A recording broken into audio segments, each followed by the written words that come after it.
about our Father's business. Grind mode, filled with His Holy Spirit. That's a cheat code. Holiness the standard. We never fold.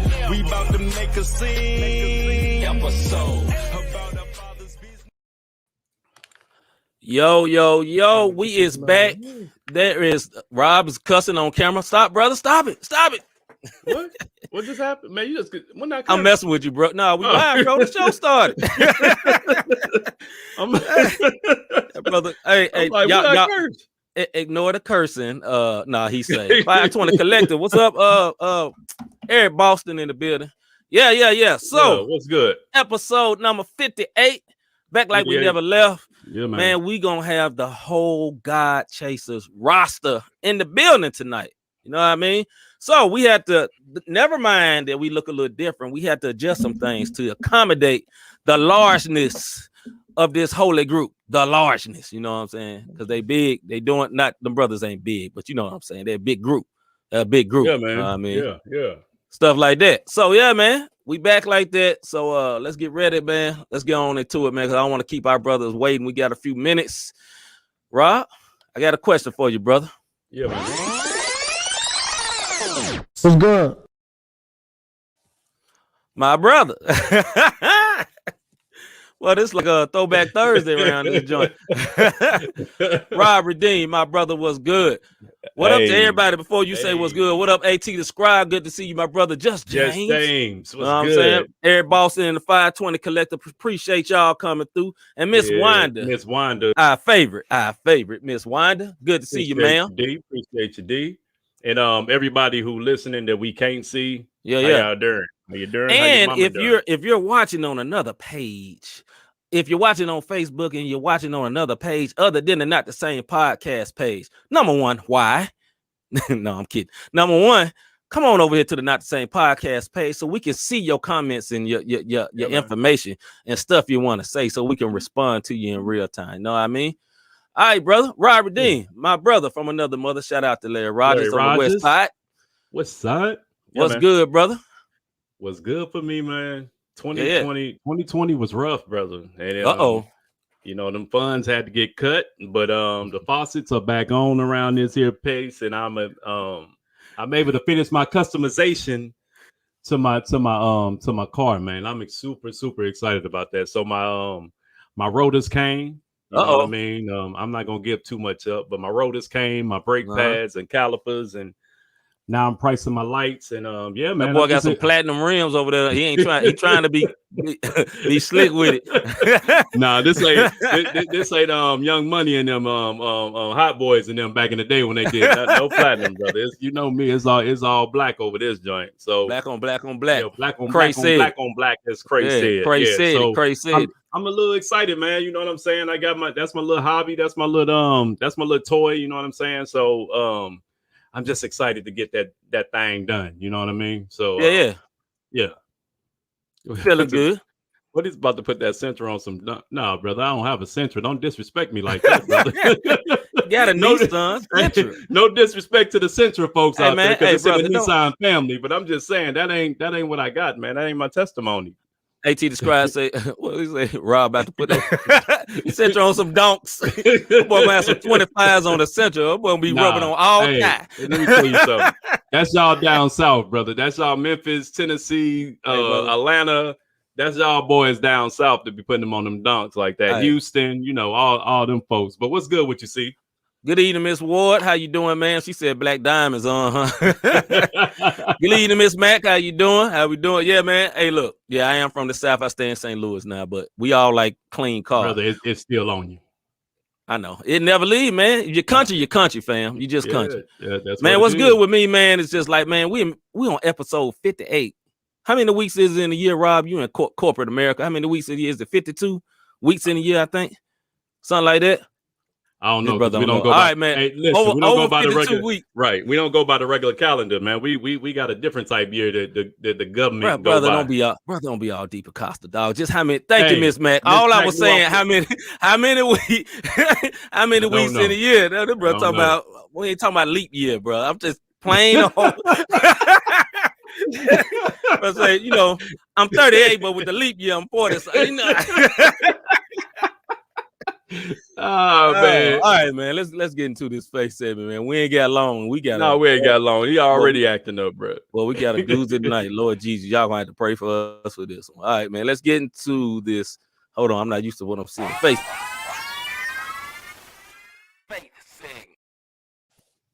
All right, the question for today, and I don't have it put up, but y'all just listen. I'm gonna be able to put up this picture. Now, don't you go over and get over extra. Now, y'all ain't gonna get extra offended. I know y'all. Y'all ain't gonna get extra offended, but don't get extra offended when I put up this picture. Everybody will be closed, but some stuff may just look a little. You might squint your eye a little bit. But anyway, man, the question for today. What up, Ruben? The question for today is: there's a group called Maverick City Music. They worship, kind of like a worship group. You know what I'm saying? I play them a lot. I love. Hold on, AT Describe say Rob using that Hebrew calendar. Anyway, man, I know, man. You know what I'm flies doing over there. You shooting flies, but not flies, brother. Okay. Yeah, I ain't got no roaches, man. Let's get focused, man. Let's get focused. The question for today is your opinion. In your opinion, there's an artist by the name of Chandler Moore. He is the leader of a group called Maverick City Music. They're a very, very good worship group. Like, bro, like I really, really like them. Yeah, I just became hip. You know, I think they've been around, but dude, he's got popular enough that Justin Bieber did a worship set with him or whatever. So right. Homie a little popular. But he just got married. He said I do to a young lady. You know what I mean? Mm-hmm. And they celebrated. One thing they did that I ain't gonna even put the picture of this up. He just, you know, they did flash the ring finger. You know what I'm saying? Like that. If you see in the screen, just flash the ring finger. Some people thought it was flashing the middle finger. I get that. You flashing the ring finger because you got something on your finger. That's that good stuff. But the other thing, well, brother. other thing that he did, and I want the opinion of the ladies in the house as well as the brothers. What do y'all think about this? Let me see if I can find this picture right quick. Hey, put the picture up, brother. I'm gonna put the picture up. I appreciate you. So this is my man with his wife. They just freshly married. Hey, bro. and he got this on social media. Hey. And you know, they came for him, obviously, because you know my man got her in the downward dog yoga poses, and I'm like, yo, man. Now look, I'm gonna be honest. Before I ask you, Rob, I ask the people in the crowd, y'all talk to me. I see my brothers in the chat right now. My brothers in the background, they laughing. But look, the question is, what y'all think about that? I'm gonna say this. Look, bro, I don't care. You know what I'm saying? Because I'm married and I'm free. But I'm not the real PDA type dude. You know what I'm saying? My PDA is like, you know, my wife like say not down. Said they just practicing. Right. So, you know, me and my wife, we have PDA, but we kiss, we hug in public. If you've been around us, you know, we ain't making out, but you know, we free with it. But let the folks know what PDA is, man, just in case. Public display of affection. You know what I mean? Okay. So, like Andy said, they just practice. Right. Right. So, my question is to the people in the chat and Rob Redeem. I let Rob go first. Rob, what do you think about that, my brother? First of all, now he's married and the marriage bed is under fire, but obviously that's not the bed. Listen, man, this is my opinion. Okay. Some Christians are just too deep. Christians.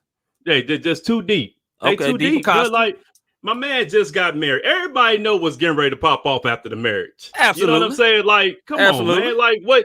They had a good time. First of all, it was a private wedding. So if I took it and I posted it up on my timeline, well, it ain't private no more. You put it on public timeline. But hold on, brother. Listen to what I'm about to say, brother. Okay. If I post it, it's about to go down. If somebody else, okay, my brother. And that boy had that release face. That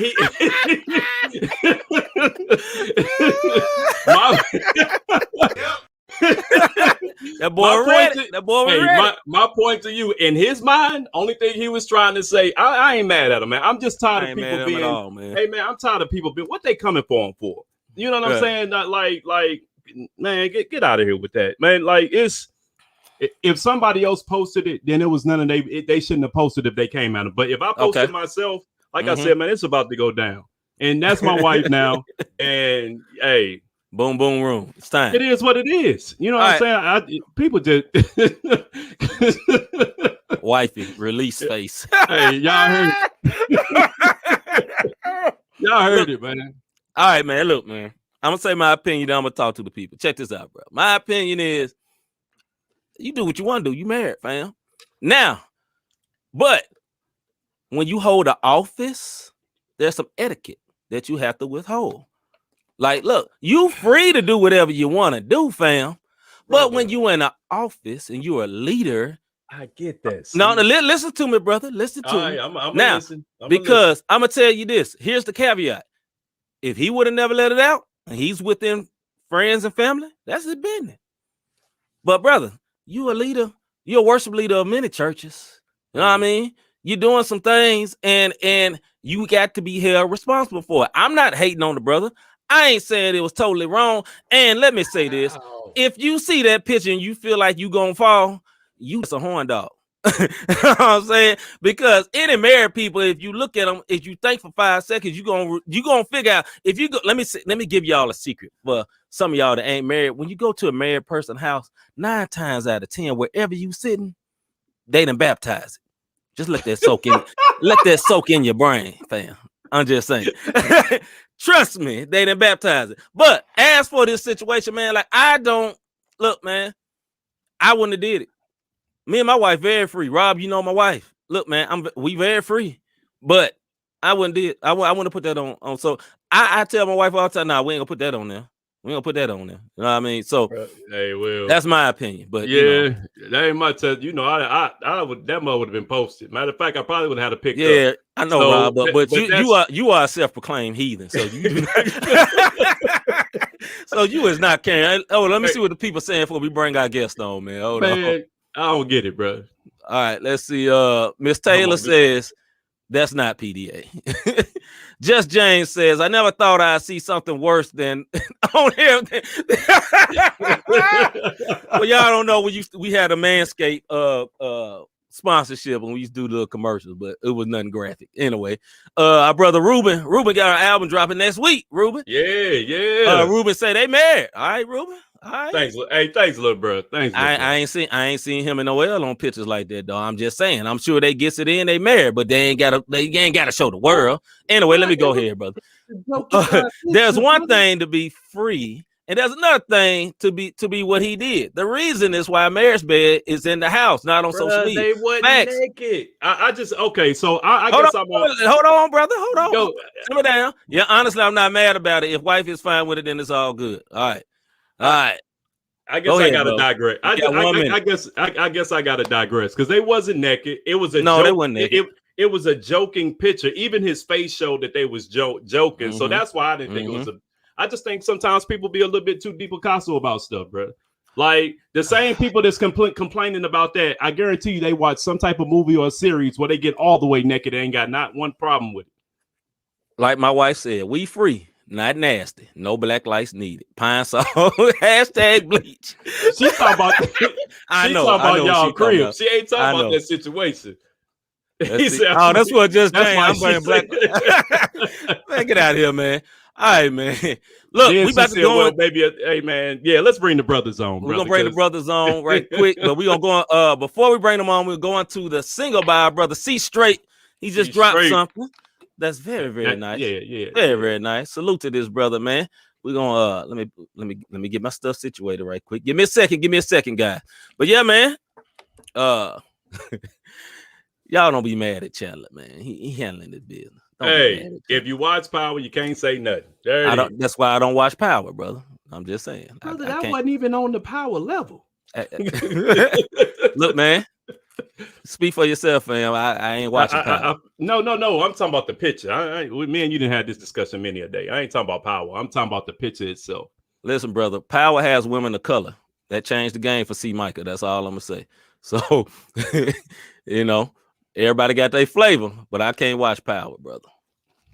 AT going too far, man. Play the video, bro. Hey, hold on, man. I'm trying to get there. I know. All right, here we go. AT going in.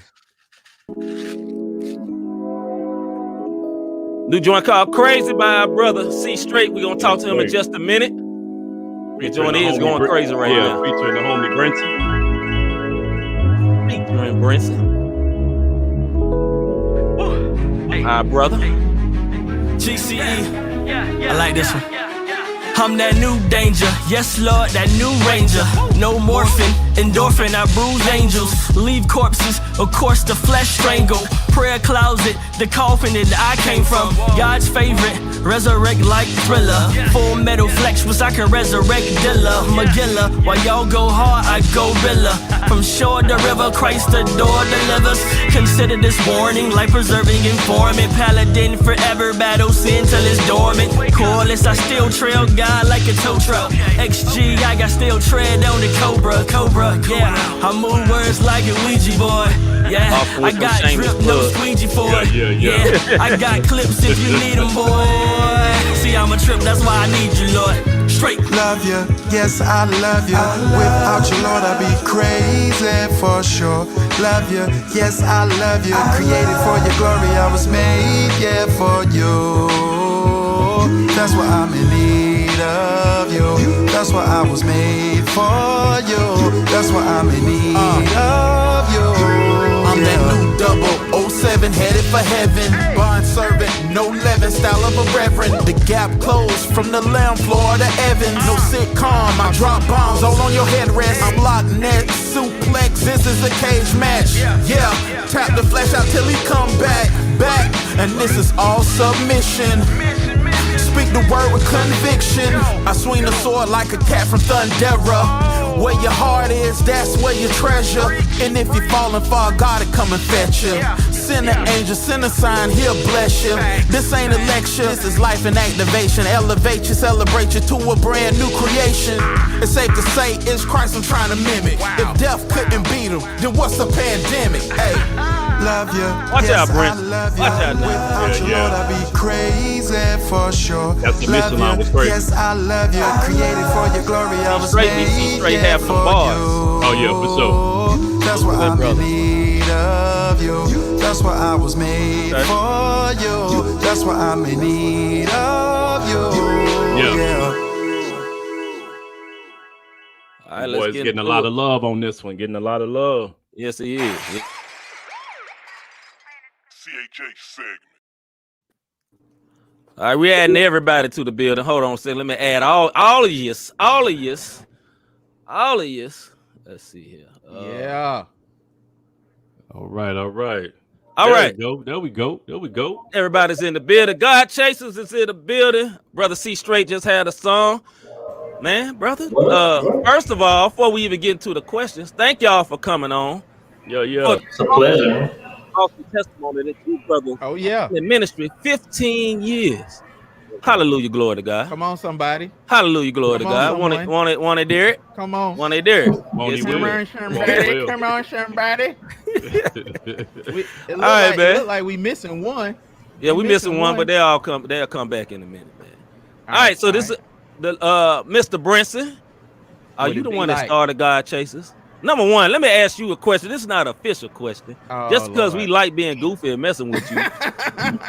The first question is, brother, are you a Godchaser? Oh, well, I mean, look, if I ain't proved it by now, then I don't, you know. Hey, stranger things have happened.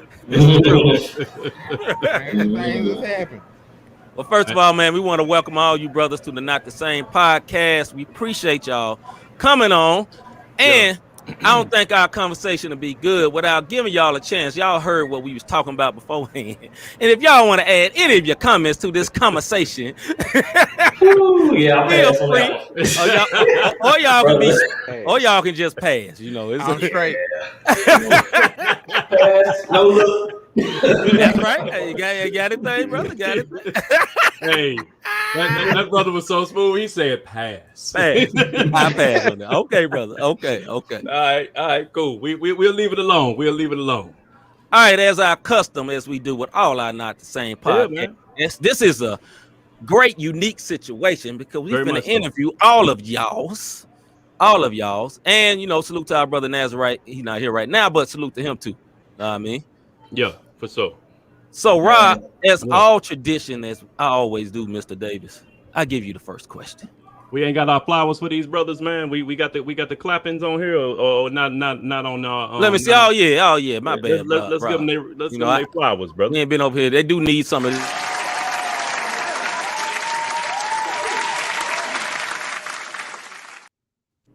Big salute to them brothers. Big time. You know, to the Godchasers. Yeah. So first and foremost, man, I want to say congratulations. We talking about 15 years, man. So for everybody that we got on at the bottom, if y'all screen is like mine at the bottom, we got our boy CStraight. Y'all just heard him. No, they all on the side on real time. Okay, so at the bottom on the side, the right of me, depending on how you looking. Yeah. When you see them, that's okay. When I say your name, raise your hand. We're gonna play like a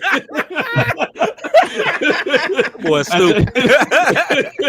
At the bottom, we got our boy CStraight, who just with the crazy bars, crazy singles, yes, sir. Which was featuring the founder of Godchaserz, Brenton. Y'all know my man. He got the shades. We got the classic story. Brenton, there you go. We got the shades. You knock them off, I guarantee you got another pair up under there. We got Ready Rider up top. My man. Absolutely. Hey, that's a true story. That is facts. We got Ready Rider up top. My man leaning to the side, but he ain't speeding through. You know what it is. My man Smooth up top. Go ahead. Then we got Oatmeal with the twist going on. Oatmeal, go ahead. Yeah, show that love, man. So as we get into this, first of all jokes aside, I want to congratulate y'all brothers because real talk. Everybody on here, with the exception of CStraight and you was on singles, dropped either a single or dropped an album in the pandemic for 2020. Yeah. So with CStraight coming straight out the gates for 2021 with the release tomorrow, right, brother? You got your release coming out tomorrow, which is let me get this right. What's the name? The View from Here. Yeah. So the View from Here, man. I'm sorry. Come on, brother. hey, I'm trying to set it up. It's all good, man. It's all good. Real quick, is there going to be a Godchaserz compilation for 2021 to celebrate this 15 years? Very good question. That's a Brinson question right there. You gotta pass that over to the man.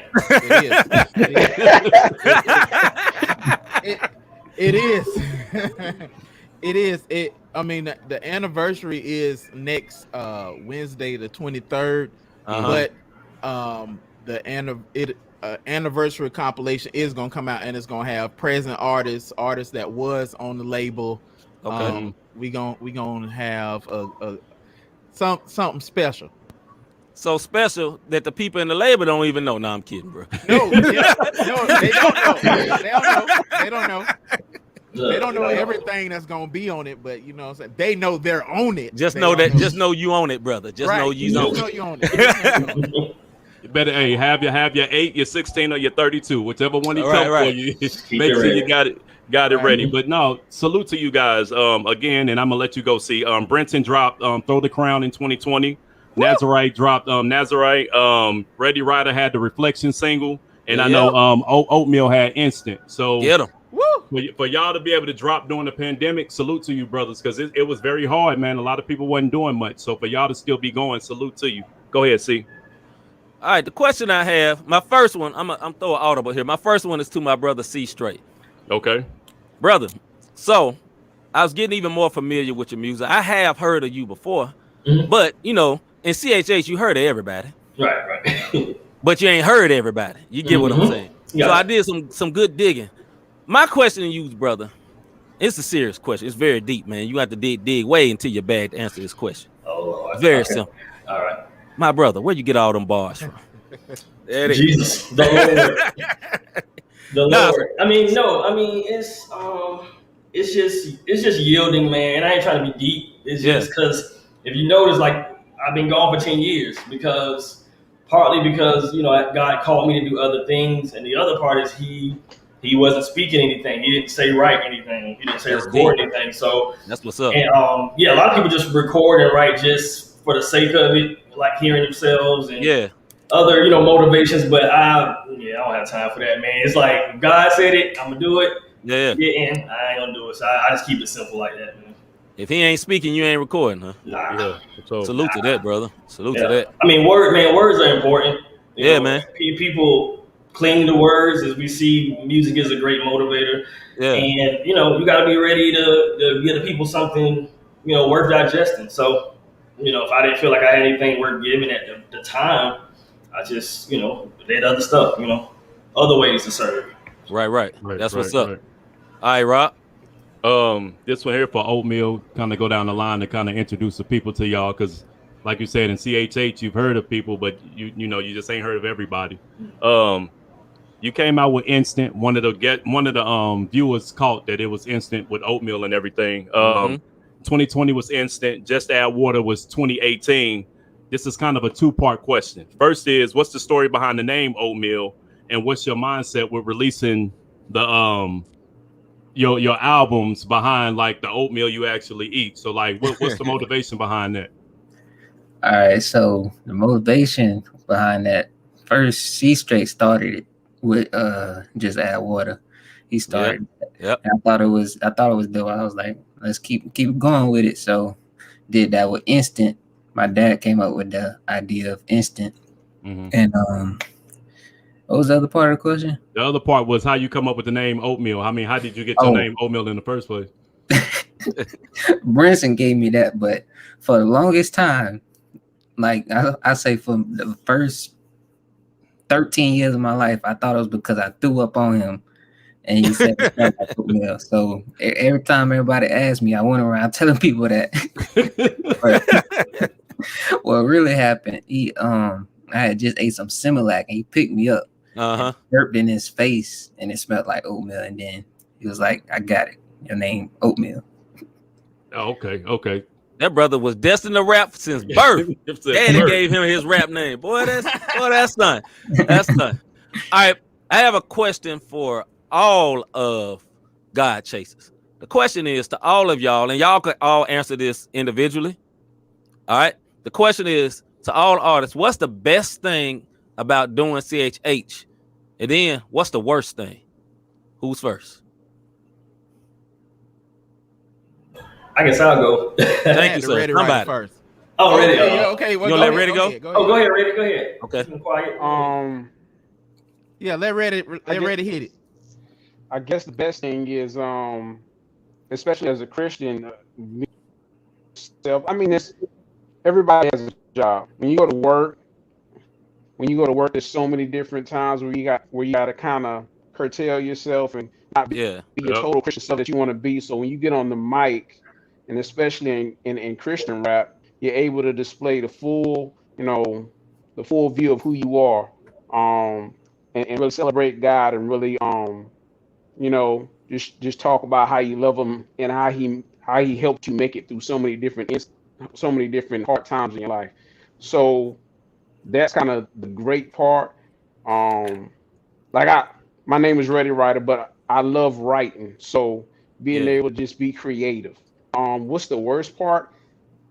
We had this conversation, me and Brinson, a couple of days ago. I really dislike everything else besides writing and recording. All the politics, all the extra promotion, and all that stuff kind of drains the joy out of creating something. Even when you get things mixed, and sometimes they don't mix it how you want it to be mixed. Not the guys that I've been dealing with it in the past, like in the early past, or just last year, but before, when you get stuff mixed and they mix it wrong, or they didn't comply with the vision that you had for the song, and it feels like it drains the joy out of the song sometimes. So some of the stuff outside of you and God and the people that God has you sharing that song with, creating all that extra stuff kind of drains the joy out. So I would say that stuff. Amen to that. Yeah, I can agree with that one. The process being fun, but the rest of it. Anybody else? Any other Godchaser? I'll piggyback off Reddy. Yeah. The good thing is, like you said about recording, we spend so much of the day, like you said, pretty much clogged up. And even as ministers, we know we also have to get fed, but you can't eat without releasing, without, so the great thing about Christian hip hop is everything that's in you is really never a time really that it's clogged up, because you can just go to the mic, let it out, put out a song, and it's a good thing because you're able to reach people that, other terms you wouldn't be able to reach, Like somebody bought an album in Japan, a pre-order, and I was just like, wow, like I've never been to Japan, but my voice is in Japan. So it's like, man, so that's the best thing about it. And I'm gonna piggyback on Reddy again. It's just the extra stuff. So I mean, like I think one thing I disliked back in the day when I dropped So Not Cool, it was just the the back and forth about the theologies and all that stuff, man, instead of just emphasizing the love of Jesus, you know. Yeah. And I was just like, man, that was the worst part for me for a long time. But now these mugs just swagged out, so they don't even care about they ain't asking. They don't care where you're from. They don't matter. They don't matter. Right. All right, Rob. Just real quick for CStraight, man. I know you've been gone for 10 years. I happen to I'm gonna kind of piggyback, to use your words, what you said last night on the interview. And I appreciated the transparency. I know you left for 10 years. You helped your boy plant a church. Mm-hmm. You know, you had your relationship, issues or whatnot, and then military. Mm-hmm. Was all these victories, lessons, and experiences, is that what motivated you to come back after the 10 years, especially with the album being titled The View From Here? Yeah, a part of it was that, but even when I returned back to Jacksonville and linked back up with Brinson, I was doing features and I was, contributing in a smaller role because, I just wanted to make sure that the witness was right, especially coming from the Army. It's so many influences, there's so much stuff out there to push you off the right path. So I wanted to kind of get myself back in line spiritually, with my foundation first, before I started back doing the music. And just as far as the 10 years go, I think kind of fast forwarding to doing this album, and like I mentioned last night, this whole process is like a 5 or 6 month process. Like, where I just started recording, I was like, okay, it's an album. So, I was really inspired by my dad. He started going to his church probably about a year ago, and he started, leading me, started, teaching me one-on-one, and he wanted me to put music out. He was always a big fan of my music, and he always encouraged me to do it. Throughout that 10 years, he always kept pushing me to do it. Yeah. And that's another big part of why I decided to put an album out. So dope. That's what's up. Shout out from the crowd. Our brother AT the Scribe say, I still rock with Keep On by Ready Writer. Salute to you, Ready Writer, brother. Thank you, brother. Salute, brother. Thank you. All right, this question is to Brinson individually. Brinson, labor owner, what's the biggest challenge of running a label? And he goes to the spinning Microsoft ball, of course. I reach out to him. Hey, I thought he paid his bill up, man. I was excited for him. I know, right? He didn't get enough of getting roasted last night on this. Right, no, he didn't. Oh, brother Nazarite in the building. What's happening? What's going on, Brinson, brother? I don't know if you heard the question, brother, but I said, what's the biggest challenge of running a label, brother? I heard you. Okay, I'm gonna get you before you pop out, brother. Go ahead. I think the biggest challenge is, and don't say money. That's too easy. Now, being super independent. Yeah, we have to, super independent, meaning we totally dependent on God and not on any cosigns that we don't get, is reintroducing ourselves over and over and over and over and over again. Like reintroducing CStraight, I have to reintroduce Oatmeal, reintroduce Ready Writer, because the Christian hip hop fan turnover is every 3 to 4 years. So every 3 to 4 years, you got a whole slew of new people listening to Christian hip hop, whether they newly saved or they just found out about it, and then you have to reintroduce yourself again and again. I think that's like the biggest challenge. Everything else, as far as like creating, that's down pat. Releasing albums, that's easy. Like all the other stuff easy, but it's just staying visible and the reintroducing ourselves. That's why I created the Godchaserz podcast, so we can constantly have a visible platform for me and all the artists and people who we rock with, because see Micah get played on there, Robert Dean get played on there, all that good stuff. Come on, Lord. Come on, Lord. Come on. You know what I mean? Yeah. All right, Rob. Hey, so if y'all just tuning in, we got the Godchaserz in the building with us tonight. Brinson, CStraight, Ready Writer, 15 years, Oatmeal, and Nazarite just jumped in. Nazarite, I got some questions for you, but the one I'm gonna give all of y'all flowers on this, since all of y'all are here. the fact that y'all been around each other for so long, the one thing that I noticed when I go back and I listen to y'all music, y'all chose to make sure y'all had a feature from somebody from the camp. So many times people have a whole camp and they so busy trying to pull from other people and just lead a brothers in the shadows. So salute to y'all for having that. You know what I'm saying? When I listen to one of Nazarite songs, CStraight on it, and I listen to Oatmeal song, you know what I mean? You got Nazarite or whatever the case, or Ready Rider, he on the song. And I can appreciate that because, you know, being in the genre and then just music, period. You can have a whole camp and cats just don't rock with each other. They just happen to be on the same label. Yep. So to see y'all doing that, like, that's a big salute. But since Nazarite just jumped in, he was one of the ones I said released something in 2020, Nazarite. I actually listened to the whole album today, brother. I'm not going to even stunt to you. I enjoyed it. You know what I'm saying? I enjoyed the beats. I enjoyed the hooks. I watched this video that you had. That jump was fire. Yeah, so that jump was so clean and crispy. Hey, salute to you, man, and salute to the Godchasers. Once again, we got Godchasers in the building celebrating 15 years. Nazarite, I want to talk. We had talked about this briefly last night in the pre-show, but talk about, you know, how you got into boxing and your plans as an artist and how the two tie into one another. Okay, cool. So I got into boxing. I always wanted to box. Growing up in Jacksonville, that was something I wanted to do. But I was more so playing football. Yeah. Growing up playing football, I kind of got tired of playing football. I wanted to do something else, and I told my dad I wanted to do something else, but we couldn't really find nowhere to box for me to box. And by the time I found somewhere to box, I was already too old.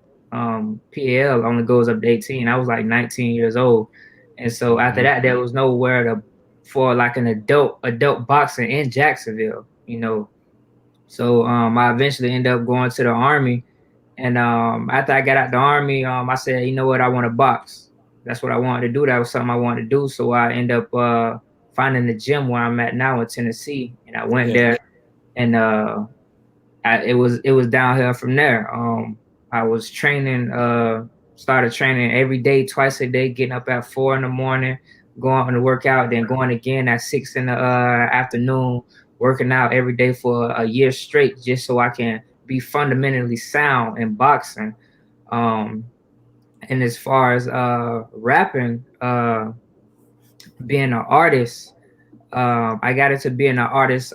Before I joined the military, when I actually got out of high school, I was rapping in high school. I said it before. I was doing freestyle battles throughout lunch. I was skipping lunch a whole hour and 45 minutes, just going freestyle battling the whole time. Probably Bro, from y'all had that fire lunch, an hour 45. Boy, we had like 30 minutes. 30 minutes. No. So we had our lunches were split up, A, B, C, and D lunch. Oh, okay. I got you. So, you know what I'm saying? Oh, 45. Yeah, boy, so we're doing good. Right. So I was, you know what I'm saying, I was skipping class, my lunch, and staying my lunch in, you know what I'm saying, A, B, C, and D, staying all the lunches. Yeah. And I go to fourth period or whatever like that. So that's how that happened. And then once I end up getting out, once I end up graduating or whatnot, I end up start rapping with some homeboys I was in school with, and then I put a song out. It was a spiritual song. I didn't put no cursing in it or nothing like that, and I ended up posting it on Facebook. I ended up posting it on Facebook, and Brent ended up hitting me up, and he was like, "Yo, anytime you want to switch over, it's a label waiting for you." So, you know, I looked at it, you know what I'm saying? I was like, okay, cool. But, you know, I really wasn't trying to live like, you know what I'm saying, live like that. I wasn't even trying to rap like that. So eventually I ended up going to the military. And when I went to the military, before that, my computer had crashed. So I stopped rapping. I had a MacBook, and I couldn't afford another one. So I stopped rapping. Ended up going to the Army. And once I got into the Army, that's when my life started to change a lot. I had just got baptized right before I got into the Army, 2013, April 24th, I got baptized right after my birthday.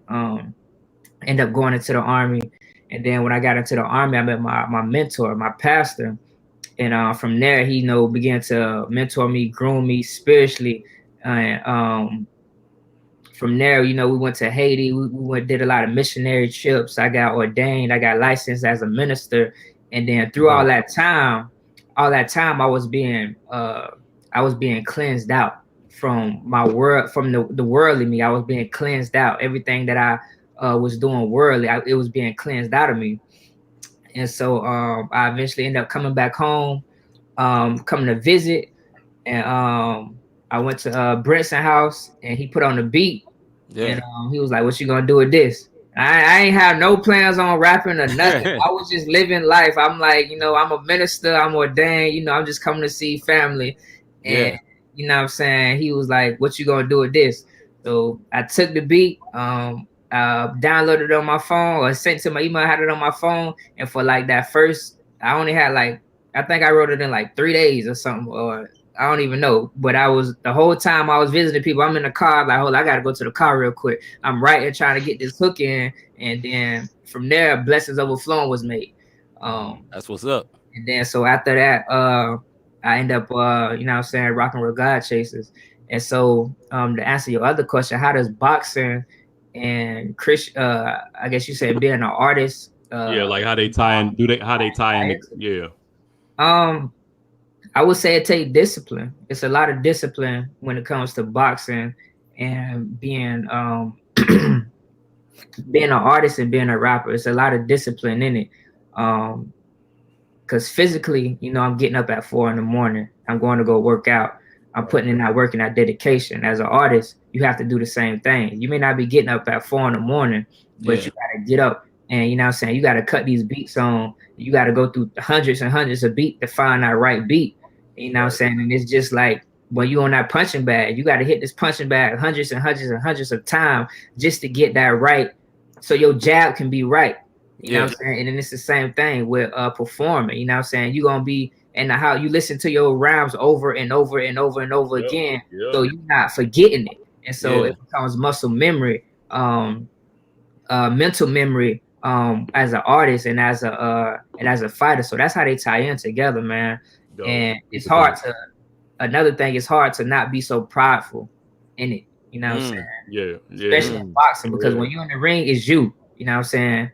And then when you on the beat, it's you. You know what I'm saying? Right. You got everybody like, "Oh man, you got these hard bars." You know what I'm saying? That was nice. You know what I'm saying? I could build your pride up. And the same thing, you in the ring, you looking nice in the ring. You know what I'm saying? You throwing the 1 or 2. You know what I'm saying? You slipping to the left and to the right, counter punching. They be like, "Man, you nice, man." And I could build up your pride. But you know what I'm saying? You have to be able to balance that out and be like, you know what I'm saying? It's for the glory of God and it's not for me. So I'm using my talents in boxing and I'm using my talents as an artist to, you know what I'm saying, glorify God. So that's how they tie into each other. Hey, I hope everybody heard what he said about, pride and as an artist, because when you're an artist, it can tie into that. And in boxing, if you let your pride get to you, you end up looking like Ocho Cinco. All right, go ahead, man. Facts. Big facts. Sweet. All right, this is a question for all of y'all.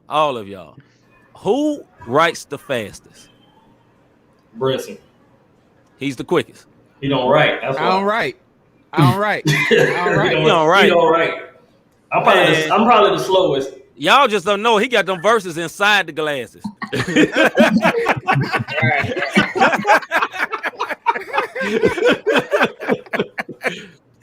Oh man. Now, I mean, it's now that I'm the fastest. Yeah. But when we started, I was seeing Ready Rider. This 07. Yeah. 06, 07, 08. I would send Ready a beat. That boy would send me an email back in 2 hours, done. Oh wow. Verse, ad libs, cheers, the ditties. You know what I'm saying? After his verse, chill. Yeah. See, I'm freestyling now because after like third album, I was like, I ain't got time for this. God, give me the heat and let's go. God give me heat. Let's go. I ain't got time. All right, ready. So how quick? What's the quickest you ever wrote a verse, bro? So I think the thing is I write the initial. I almost write like a paper, like a paper in college. So the first pass, I can get it done in an hour. Then I go back and I tweak stuff and I tweak theology. I make sure that everything is clear, so that when somebody goes back through, they're not confused. So now it takes me, especially now. When I first started, I would just write and go, but now I kind of go back a couple of times and make sure the words are right, make sure everybody can understand everything I'm trying to say. So now it's probably taking me like 2 to 3 days, plus work, plus kids, plus all that other stuff. So like Brenton said, I got my phone, I freestyle a couple of bars in my phone, record it, come back thinking about the verse all day until I get it done. So yeah, maybe a couple of days now. But ask this brother how many undone songs he got in the holster. That's what we want to know. Yeah, how many you got undone? How many albums in his hard drive that he ain't released? He said that before he bleeped out. He bleeped his own self. I got a lot of in my phone, I probably have a couple of albums. And on my Mac, on my mini Mac, I probably have a couple of albums. Jesus. Because I just record. Like God gives, like I could be listening to my pastor. My pastor says something, and it starts my brain going. Yeah. And then I start thinking about ideas, and then throughout the whole week, I might be piecing together the song and writing down the bars and recording it in my phone. On the way to work, I could be recording. I got a little mini recorder. I could be recording thoughts about the verse. So it's a constant recording. I rarely take breaks. I do take breaks every now and again when I just get burnt out and I got too many things going on. But normally I'm just always writing because it's just fun. It's like a puzzle, Yeah. So, right. That's what's up. Rob, I got one more. Let me hit on one more, then we can go. Next question for all of y'all. I want all y'all to be involved. All right. Dog, I forgot the question. Jesus. Bring it back, Lord. Bring it back. That's seasoning. Shut up, dog. While he's thinking about his question, how I write is I have to walk when I write. Like I have to go for a walk when I got a verse to write. Yeah. I can't just sit down at the table and write. I take a walk with my phone and a beat, and by the time the walk is done, the verse is done. So I can feel that. That's what's up, bro. I can feel that because it's like I'm not so concentrated on the verse because I'm doing something else. Right? That's why it's so easy to write when you drive, but I'm not trying to kill myself, so I don't do that. So I just rather walk. So I walk when I write. So all right, voice record, man, voice memo. So I have an unreleased song called "Work." And the whole song is about how I write songs while I'm driving to work. So God forgive me already. But I write the best while I'm driving. I think of every bar at the red light or turning or when it's most inopportune to be writing. The best, the fire comes straight out right there. All right, look, man, I got the question. The question is, do y'all just write or do you write to the beat? Do you have to have a beat to write or can you just write? Because like I used to, when I first started rapping eons ago, I'm seasoned. Y'all don't need to know how. Me and Brinson in the same bracket. But look, I used to write me and Brinson in the same bracket. But look, when I used to write all the songs, but then I have to change the song when I get the beat because you write it one way with this, a certain rhythm in your head. Then I decided, okay, I'm just gonna write to the beat. So how do you guys do when it comes to writing? Do you write before the beat or you wait till you get the beat? Any one of y'all can jump in. I do both. I could write without a beat, and then I write to a beat. When I went home a couple months ago, I was riding with Oatmeal, and I wrote a song, and I set it to a different beat that I didn't even write it to. Oatmeal was like, "How's you doing that?" And I was just telling him it's all about flow and delivery. Like you know what I'm saying. Once you catch that hi-hat or whatever it is, talk to him. You can be able to flow off of that. So I could write without a beat, or I could write to a beat, and so it doesn't really matter to me. Gotcha. Usually, if I'm writing without a beat, I'm in the kitchen doing something, or I'm somewhere, I'm just randomly, and then something just get dropped in my spirit, and I'm like, oh, okay, let me write this down. So that's what's up. Oatmeal, brother, what about you? Yeah, I'm the same way, but 90% of the time, I'm gonna need that beat. I feel you, bro. I feel you. All right, Rob. No, we got a question from one of the viewers. Okay, yeah, we get one from our homie B Plus. B Plus do album reviews, man. Y'all should send them joints to our brother. He do some very dope album reviews. B Plus question said, how do you balance making music that somewhat follows the trends of rap to stay relevant versus staying authentic to your given style? Well, very good question. B Plus, you get an A+ for that one. Who is that? Go ahead, ready. Go ready. Okay. So I don't try to stay relevant. That's basically it for me. The way I rap is what it is. I've tried to change my style. I've tried to kind of stay relevant, but what I found is what comes easiest to me is boom bap. It just is what it is, and that's the way it comes out of me. So certain beats and certain soul songs, it's like the words are already there, and I just have to write them down. And I find when I try to be relevant, I'm forcing myself to be something I'm not. Yeah. So that's kind of how I approach it. That's when you're on Godchaserz, we have so many different flavors, and for me, Brenton talked about the cycle of turnover. My aim is always to reach the people that are older, that are outside of the cycle, that are not falling out, that still listen to boom bap, because that audience is always going to be there. Wu-Tang goes and still sells out. People still want to hear that. So I don't understand why in Christendom, I don't understand why Sean Slaughter can come out with something right now, and I would want to get it because I used to like Sean Slaughter back then, and his style is still similar. So that's just what I do. I don't try to stay relevant. Hey, that's I just to comment on your question about you don't understand why and CHH they do it. It's because the bottom line is the authenticity is not. It's copycat, and you know what I mean. They're trying so much to try to be like the world that when people are authentic, then it'd be like, nah, that ain't cool.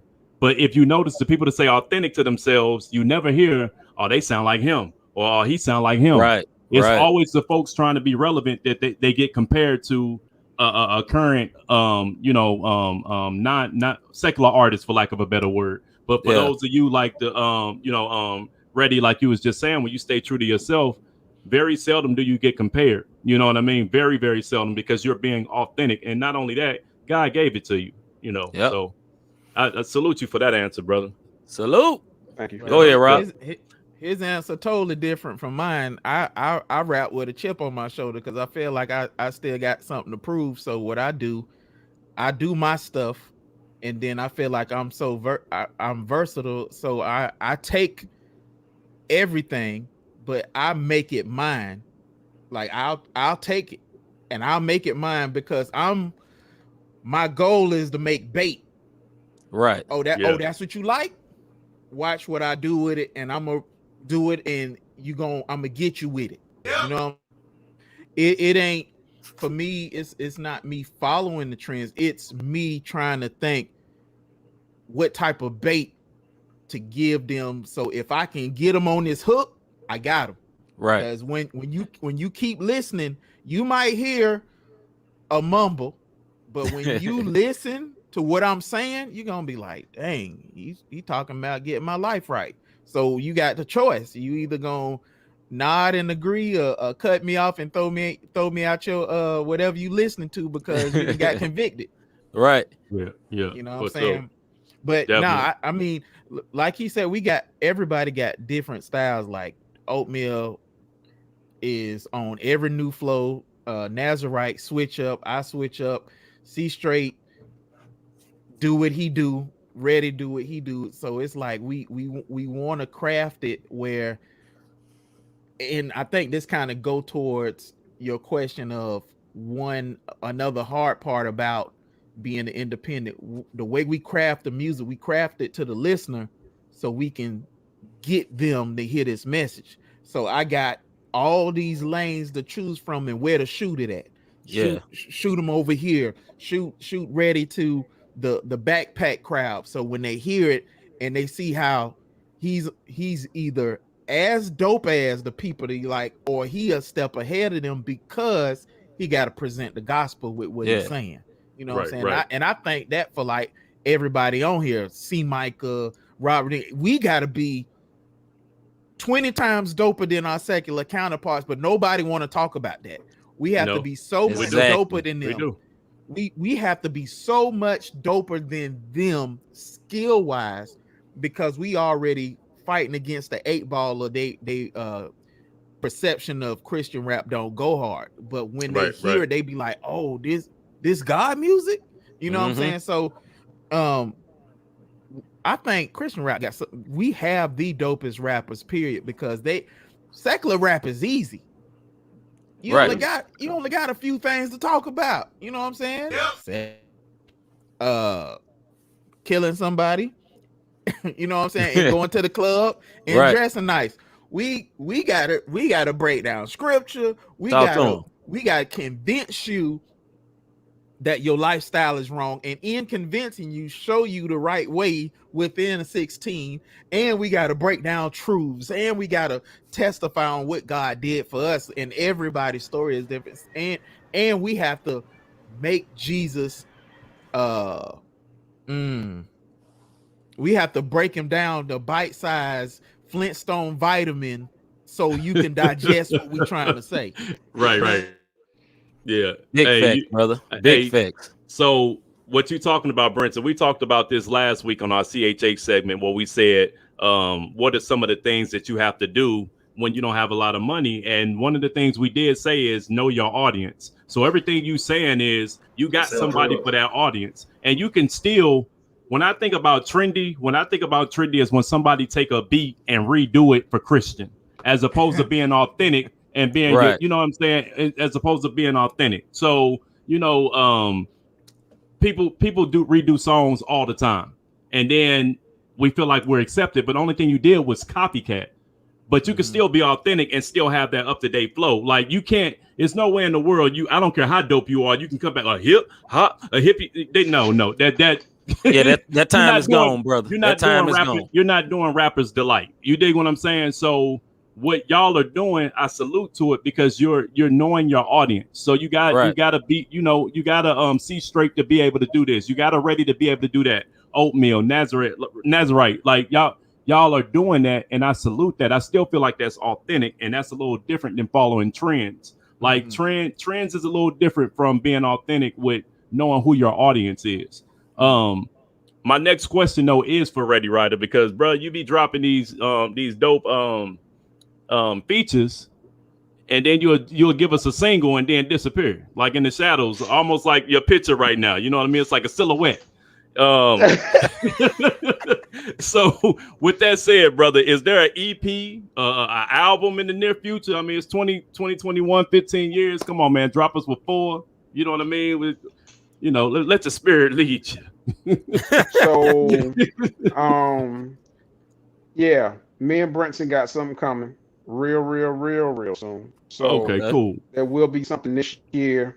All right. I'm working on some extra stuff right now as well. I have stuff. I just gotta assemble it. I got songs. We gotta put the right songs together. So yes, I do plan on releasing at least one thing this year, and hopefully something around Christmas time. All right. Hey, Brenton, go. Godchaserz, mount up. Come on, Brenton, get him out. Get him, get him, man.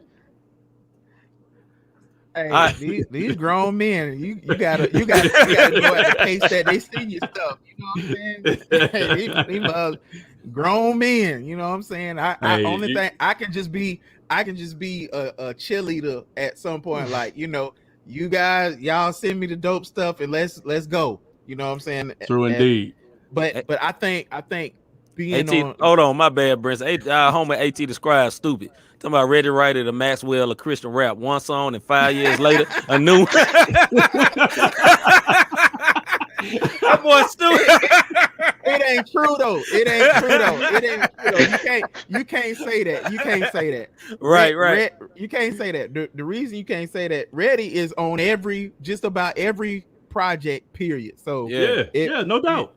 If he ain't dropping his own stuff, he on somebody project. You know what I'm saying? So, and if you listen to his stuff, like I got his first album, and I mean his first album came out 2008, I believe. Mm-hmm. I just caught a bar from there.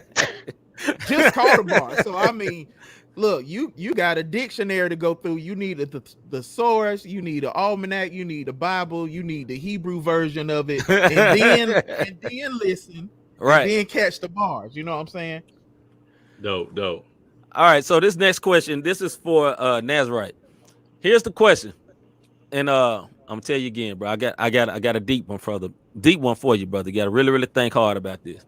Now, if y'all don't know, Nazarite is into boxing. And he's coming up, he getting himself together, and he got some good stuff going on. So I'm speaking big because, you know, I'm a big faith type guy. When you get your championship fight, who's gonna perform while you walking out, brother? Yeah, you got a lot of Godchasers over there. I'm just wondering, brother. He muted. Right. That's a good question. I actually thought about that too. I thought about that. Man, you know, I was Lecrae.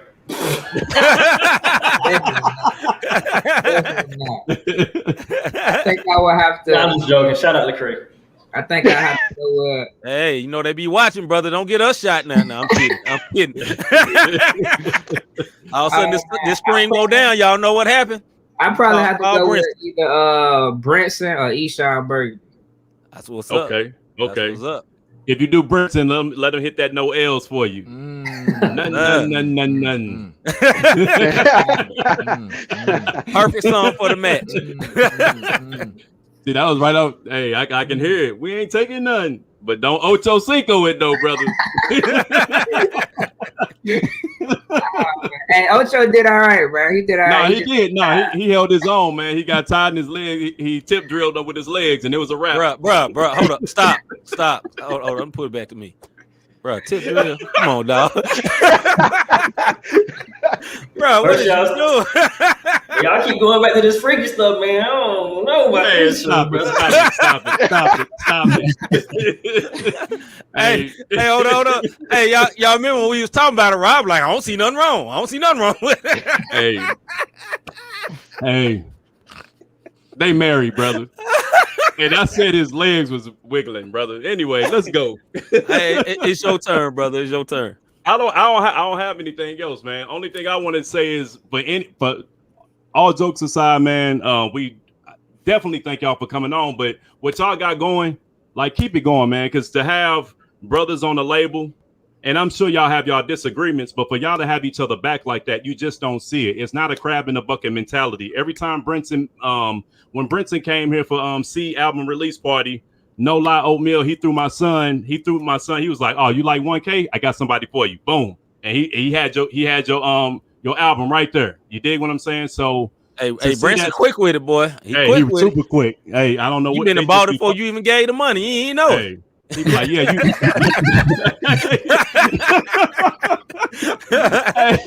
hey, he was like, you want this, don't you? All right, $10. Hey, I don't even know where my 10 came from. I just knew. Hey, I was swiping. It just be in their car when they leave. Like, I got in my car. Right. And I'm driving. Like, I don't even remember going to my. Hey, look, I don't remember going to my wallet. All I know, Oatmeal, we got your CD, brother. But my point is the support that y'all show for each other. You know what I'm saying? It's authentic. Yeah, I know families have their issues or not, but I just love it. And the biggest thing that stood out more than anything when I was going back and doing my research was the fact that, like Brinson said, y'all on everybody's stuff, right? You don't have a project, but you on everybody's stuff. It's just like, it's not like you just in the shadows. And I can see the same thing happening with CStraight because his album dropping tomorrow. So y'all make sure y'all watch out for that. You know what I'm saying? 12 o'clock, man. Run our brother numbers up. Run them up, man. Run them up. The view from here. The I view got from here. miles to beat. Help a brother out. 3 miles, please. 3 miles. No, man. I just want people to be blessed, man. It ain't about the bread. I go to work every day.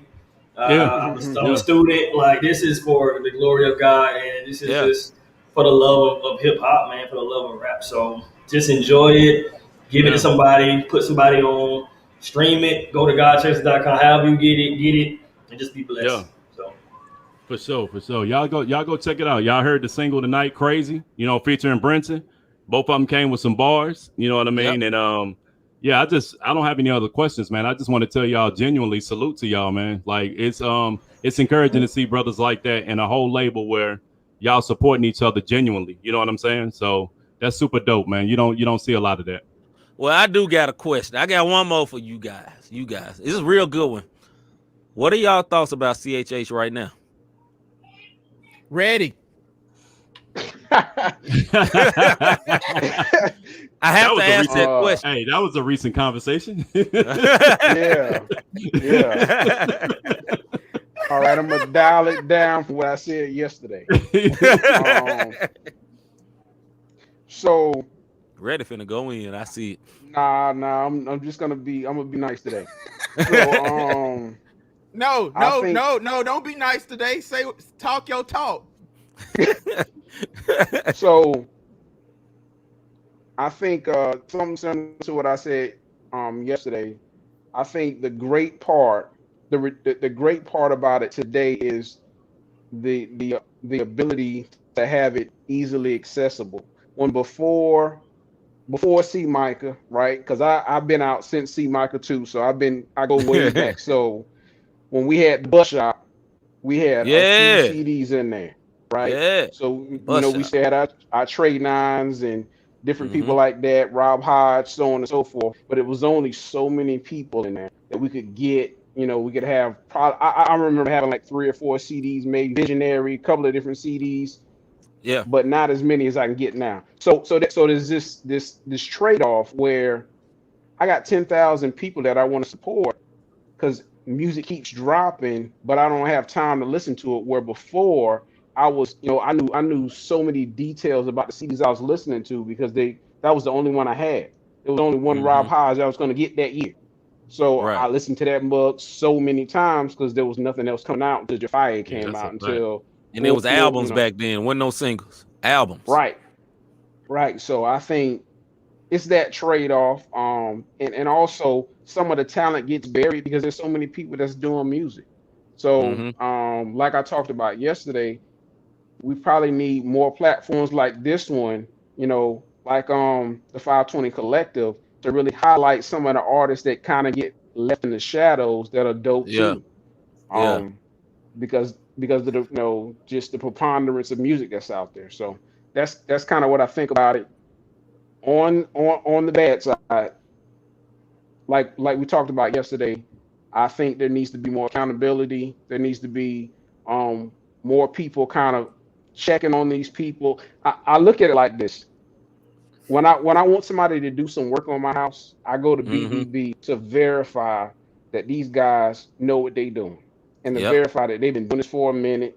And I think sometimes with Christian rap, we see one project or we see somebody on YouTube that's dope and we don't verify that they really love God and that they really serve in their community and that they really doing work in their church. Boy. Amen. So I think that's how I see it. Anybody else? Y'all want to touch this? Oatmeal. Give it to him. Oatmeal. Prince is saying, don't be bashful. Shoot. Talk your talk. You're live. I mean, other than what Reddy said, I think I don't know. It's cool. I like it. I mean, that's pretty much all I listen to. I don't listen to secular rap like that. So shout out to Hovey though. He probably one of my favorite artists right now. And he really pushed. I like his album. He had a very good album, man. Yeah. So that's all I got for. Unless Brinson got something you want to remind me of, that's all I got. Boss man, Nazarite. I mean, I got something.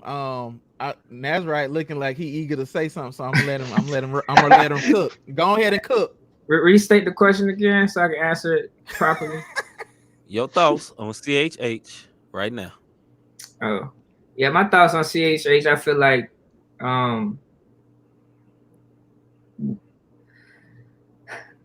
in CHH, a lot of artists that are in right now have switched over from secular rap to CHH, and they still have that same secular rap mindset. And it goes back to talking what I was saying about before about being prideful. It's a lot of pride in these artists that are coming in, the new artists that are in now. And also what Ready Rider said, accountability is very important. Knowing do these CHH artists, a lot of them don't even have pastors, home churches. They just out here doing whatever they want to do. Like with me, you can check my track record. I said it before yesterday when we were speaking to someone. You can check my track record. You can go to my pastor. You can go to my wife. You can ask them how I've been living. You can ask them about my prayer life. You can ask them about me studying the word. A lot of these artists, they don't have that. They don't have no one covering over them. And so I feel like that's one thing in CAH that needs to change, or artists need to be more mentored, not just in the rap game, but also spiritually. They need spiritual mentors, because that's how they fall off. They get into this depression mindset. They get into this set of, you know what I'm saying, they don't feel like they're getting that right support. And so that's when they begin to, veer off. And so because they don't have that covering, they don't have that support, and they feel like they don't need it. They feel like they got it all together because they know how to rap, but that's not true. You need that spiritual support. You need those people around you to help you. You need, so they can hold you accountable. But I feel like, when I listen to because I listen to a lot of Christian hip hop, and I just listen to random people, whether they're big or whether they're small. I'm searching for it, and I'm trying to see what they're saying and what they're talking about. And a lot of them, you know what I'm saying, majority of them, that I would say they're prideful in it. That it's pride in it. And it's like, you got nice bars. Yeah, you nice, you rapping nice, but you're not pointing nobody to Christ. You talking about yourself. I done listened to your whole song from front to back, your whole album from front to back, and I ain't heard nothing about Jesus. I ain't heard nothing about nothing. None of that. No testimony, no nothing. And so, you know what I'm saying? That's how I feel about it. Like it needs to be a change. They need accountability in today's Christian hip hop. It's not all you want the nice beats, you want the nice bars, but you gotta understand, you gotta use all of that tool, that talent that God gave you to people to Christ. So that's what's up. All right, boss man, bring it home. Wifey already said, okay, I like that answer. It got some oil on it. That's what my wife said about our brother Naz, right? He on the right track. But I'm gonna talk good. What I like good about Christian rap right now, it's a great time to be creative. Like, we ain't in the Pharisee era no more. So praise the Lord. You know what I'm saying? If your whatever your denomination is, it's a great time for you to excel in the mission that God got you in. I think the ladies of Christian hip hop, like AI, Jackie Hill Perry, it's a ton of ladies doing great work. Y'all got some in y'all city. I remember Trub and Chosen and all them doing dope stuff. I think another great thing is like the media outlets, like your podcast. That's not Christian podcast. B plus videos, 520 Collective. We have a plethora of media outlets now that we didn't have 10 years ago. Okay, this site don't want to play me. Guess what? I'm gonna go on this podcast and we gonna turn up because they love what I'm doing. Now, and y'all have a faithful fan base of what y'all do that is loyal, that is dope, and that love y'all content.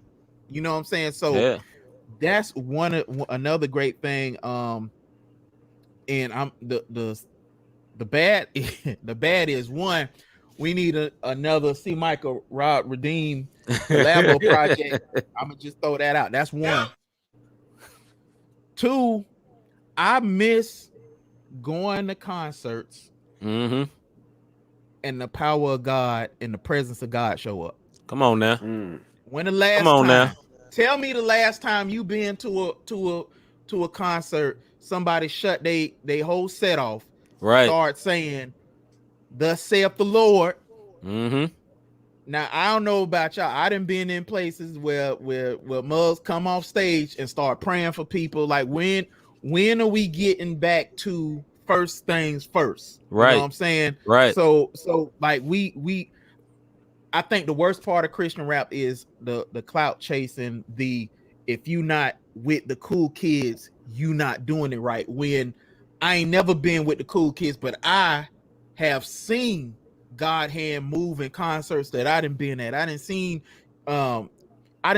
miracles at a Christian rap concert. You know what I'm saying? Because the thing about Christian rap is we talking about Christ. We talking about the power of Christ. We talking about the transformation of God. Like, why I'm gonna be a part of a thing called Godchaserz and we don't see no part of God.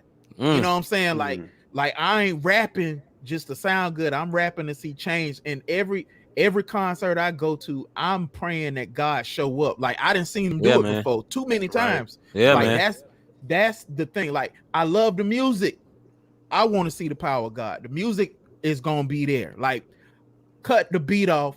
What music gonna do when I need a miracle for my mama? Like if my mom going through something, you know what I'm saying? CStraight ain't say this, but you know what I'm saying? His pops just passed from COVID. You know what I'm saying? Like at that moment, he need the power of God. You know what I'm saying? When and see, Michael, you know this because you been doing concerts just like me. Yeah. You know, when you go to these concerts and these people know that you represent the Lord, they come into your merch table, and they unloading all their problems on you like you they pastor.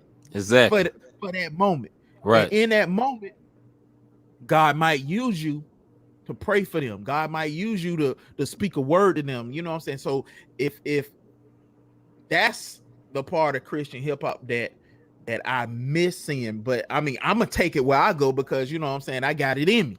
You know what I'm saying? So but me as a general thing, I mean, I want to hear people talk about miracles again. I want to hear people talking about, you know what I'm saying, when I was at this concert, we just shut the place down, and you know, mugs, you know, the church leaders came out the back because they were like, oh, this for the kids, until they found out the presence of God was in there. Then they came out and start doing their work. You know what I'm saying? So, you know, this thing is more than music. And I think 15 years of us doing it, it's been a testament to God's power, his sustainability. This, if you say yes to the Lord, he can take you here, there, and wherever. And as long as you give God that yes and you love on his people, you'll see him move. You know what I'm saying? So I think that's the difference, man. You can't go to no Jay-Z concert, you can't go to Lil Durk, you can't go to the Baby concert and these mugs praying for you, these mugs showing the power of God. And I'm tired of these Christian rappers talking about all these secular people and how good they is. These secular people don't care nothing about you. They don't care about your families. They don't care about you being saved. They don't care if you go to hell or not. They don't care about you. And mugs talking about Christian rappers this and downplaying what we do when we come in and we actually care. We actually praying. We actually want to see people, kids coming out of these detention centers and out the prisons and out this stuff. We want to see people lives change. And I mean, bro, like, let's get back to what Jesus stands for. You know what I'm saying? Like, if you want to ask me to stay the Christian hip hop, I think it's great for creatively. I think we lacking the power of God. That's it. That's it. Hey, bro. Hey. Come on with it, man. Yeah. Look, man, I'm gonna say this, man. Like everything my brother said, facts. Stamp that. You know what I'm saying? And I do miss those times as an artist. You know, I was telling Rob a while ago, man. Like I wasn't ready to go back out yet until I need God's presence. You know what I mean? Like I got to have his presence, man. And like I can't just go just to be going. I need to go when I know he sent me. And man, I miss those times like our brother was talking about, man. Like we really got to get back to that. But it's gonna take a real heart change for some people in CHH. Not everybody, just some people. Because there's so many now. You know what I'm saying? It's so many for real. And I see what B Plus is saying, and I agree with him. I agree that we got lanes for everybody. People can have fun, but I'm like this. Why don't we all get together since we know it's different parts of the body? Right. But I don't think that the people who doing clean rap don't want the same thing I do. Right. I think the people who doing clean, fun rap, like throw me on with a social club. But I think at the end of the day, social club, like I done heard Fern talk about his change in prison and stuff. You know what I'm saying? We done talked about this stuff. I think it's room for all us to do the same thing. Like bring the fun people, bring them all. Right. But at the end, we should all agree that somebody need to leave this thing change. Facts. Amen. Do your fun. Do a cartwheel. Set yourself on fire. Whatever you need to do. As long as at the end of it, before the lights come off, before the smoke clears, somebody make that change. Because what's the use of saying we doing this for Christ and we leave out the Great Commission? Right. You know what I'm saying? Like, let's do it. What you saying, man, is it's facts, because I know when C&I was doing shows on a regular basis, if he had one, he'd invite me. If I had one, I'd invite him. And the places we were going, those were the movements. And our little bro Ruben, who was in it, like the places we were going were youth. We went to youth camps where you had 13-year-olds saying, hey, I can relate to you. And here we are. He 13 years old contemplating suicide, but we had that freedom to minister and bring forth the gospel. And that the one thing I will say, if you're a Christian rapper or a gospel rapper, I'm gonna have to say gospel, because I know I minister in my sets. You know what I mean? Because that's just the way it is. Like I can joke all day long. I'm goofy as ever. I'm silly, but when it's time to get serious about that word and get on that stage, if I'm in the middle of a set, I will cut it out and we going in. And I know there's memes and jokes about it. What the person said, you know, the serious rapper, the that little thing that they played on Instagram. But if the Holy Spirit say cut it, it's time to cut it and get into what you're doing. So salute to you, man. Salute to you for real. All right. Any parting words from the Godchaserz camp, man, before we let y'all go? I know y'all got things to do, got families, got people to see, got tours to go plan and all that good stuff. Let us know, son. Let us know, son. But before we go, I want to invite everybody to the subscribe to the Godchaserz YouTube channel. It's called Godchaserz Cinema, because next Wednesday we're gonna unveil something that's might shake up the foundation of Christian hip hop that we've been planning, and we want as many people there. So it's gonna be good, man. And we dropping music all day on that day. The project that me and Ready Rider did is called Medallions. You know what I'm saying? We did a collabo album, and it's coming out later this year, but on Wednesday we're going to release it for 24 hours on Godchaserz.com. So you know what I'm saying? Exclusive. You know what I'm saying? We doing that, and of course CStraight had to jump out, but I would be remiss if I don't talk about The View From Here dropping at midnight. Great project from the man of God. And if you haven't, Oatmeal didn't say a lot, but he got great videos, great music. You know what I'm saying? I would be remiss if I don't advise everybody. If you are new to Godchaserz and you probably just heard of me, you only got 10% of what we got. You know what I'm saying? So go to Godchaserz.com, download all our music, listen, subscribe, check out the Godchaserz podcast. You know what I'm saying? I got a song with C. Micah. I'm famous. You know what I'm saying? Go stream that. Go download that. We lift him high. You know what I'm saying? Run it up too. Run it up. All right, man. So that has been Hold on. I want to say that's all right, brother. Hey, man, we know you can box, man. Don't swing on us. But I wanted to comment on what James said when he was talking about Brinson dropped the video back in the day with street evangelism. Yo, that what he was doing back then was before his time. Like, it was ahead of his time. Yeah. Because if that was dropped like now, that street evangelism, it would be blowing up. Because that joint is funny. If you go to extreme witnessing. Yeah, extreme witnessing. That's what it was. If you go, like how Brinson said, go subscribe on that YouTube channel, go all the way down to the earliest videos. You'll see it on there. That joint was before its time, and it's really funny because if it was dropped now, that thing would be blowing up. Another thing I wanted to say, I wish I would have went before Brinson. I just want to send some encouragement out there. Make sure y'all standing on y'all faith.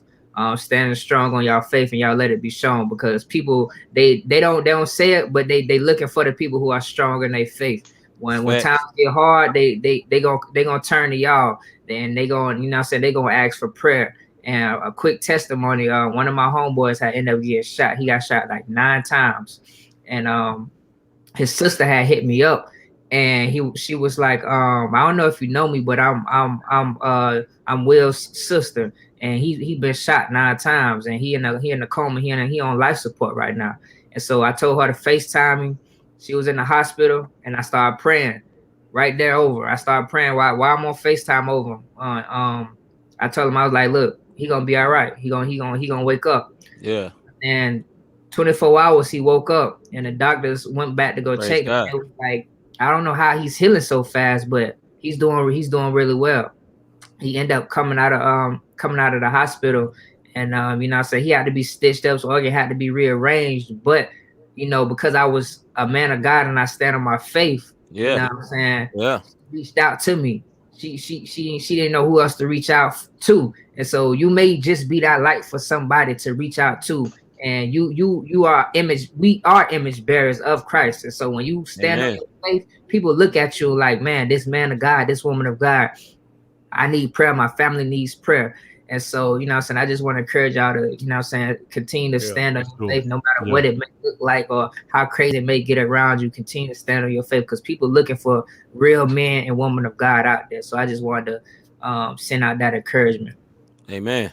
Yeah, that's facts. All right, man. That has been live interview with our homies, the Godchasers. Salute to all you brothers, man. We appreciate y'all coming on. We really enjoyed it. Well, I don't know what Brinson doing though. He got the championship belt. The belt. He got the belt. As his brother leave, he's taking the belt with him. You know what I mean? You know what I mean? Silly. Straight AEW going on over there. Hey, come on, somebody. Hey, you need to tell the story. When I came to St. Louis, what's the first place I went? I can't remember. Where did we go? We went to a comic book store, I thought, that's where we went. Yeah. That's where we went. To the comic book spot. Listen, you better have you some brothers that love the Lord and you can have fun with, man. That's this is definitely true. Yeah, I think half our conversation last night before everybody got on was dealing with the comic books, comics, Marvel show, all of it. Rob and Brinson flexing comic book covers like they championship rings or something. Yeah, I bet you ain't got this, bro. I bet you ain't got this. Hey, you better have something. You better have something like an outlet. In the end, I had to tuck mine in. Brinson won. Hey, you better have an outlet, man. Ministry ain't no joke. You know what I'm saying? Life ain't a joke. You know what I'm saying? Like, I would flex now, but Reddy on here, so that brother might make me cut my screen off. You know what I'm saying? So. You mess around, rebuke you, hey brother Brinson. Look, I know you're on the label, brother, but you need to sit down somewhere, have several seats, brother. That brother comic collection on fleek too. So you know what I'm saying? That brother he might flex. I gotta leave. That's what's up. That's what's up. That boy Brinson was naming them. They was just dropping out the ceiling, brother. Hey, look. I bet you ain't got this one. You ain't got this one, boop. I was like, that boy was ready. Where that come from? Hey, I'm gonna say this and let him go. He's ready, just like them shades that time we had that last interview. Hey, for the label mates, I'm gonna tell y'all a true story. So we talking to Brinson on the pre-show. This man did a move. His shades popped off, and this brother had another pair on up under. Like, hey, that is it. Hey, I wish we was recording. I mean, he did something, and shades popped off. He was like, "Oh," and shades was right there. I'm like, how? Hey, so I don't know how he pulled it off, but I saw him one time. Oh, look, come on, dog. He just did it again. Hey, yeah. He flexing on. I saw him. Hey, look, I saw him one time without the shades. One time. And it was on accident. And he don't even know you saw him. That's the thing. Right. He don't even believe it. He don't know you didn't. I don't believe it. I don't believe it. Hey, brother, you forget I was the one that gave you the VIP to the front of the line, brother. I saw you without him. That's right. Hey, look, so much so they was like, "Sir, you got to remove your shades." I told my officer, "Hold on," and ran around to the front just to see this.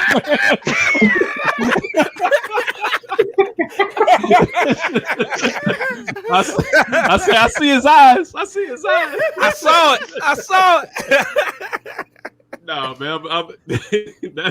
But yeah, hey, we appreciate y'all coming on, man. Thank you y'all, know what man. I'm saying? Thank y'all. Hey, Thank y'all. Great meeting all of y'all. And hey, I see big things coming, man. Y'all make sure y'all subscribe to the Godchaserz YouTube channel. Go and see some of that exclusive cinema. Yeah. Go and check out some of them exclusives, especially that 24-hour joint that him and Reddy get ready to drop for y'all. So definitely get on that. Before Brinson go, AT described Brinson rap name is Scott Summers. He got X-Men vision. I said that last night. Hey, I'm taking it. You're going to hear that in a bar. Why? Yep. You're going to hear it in the bar.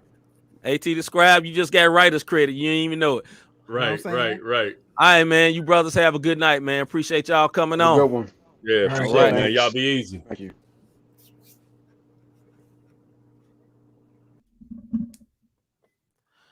Oh, look at me all little over there. All right, man. Let's hold on. We ain't done. We got a couple more minutes, man, before we get up out of here, man. Hey, that was a great interview, man. Yeah, it was a very good interview. Appreciate y'all. Appreciate everybody staying on, man. That was fun, man. Like, salute to them brothers, all that they got going. Thank you, Miss Winder. Miss Winder say nice interview. Appreciate it. Before we go, man, it's been some crazy stuff in the NBA, man, and we gonna have to talk about this because Lord Jesus, hold on, bro. Let me sports segment. Man, we ain't heard it like that. I know, bro. It's been forever. I must say that's the nice way of saying it. You know, they say it different in St. Louis. But Rob, what is going on in the NBA, brother? It's been doomsday for a bunch of coaches. Like, bro, what's happening? Hey, it's crazy right now, man. People, true motives coming out, injuries happening, conspiracy theories going on in my mind. Hey, I don't know, man. It's crazy. Philadelphia ain't what we thought they were. They are not. I don't know. Playoff Pete and stepped up. I mean, hey, man, it's a fun time to be an NBA fan right now.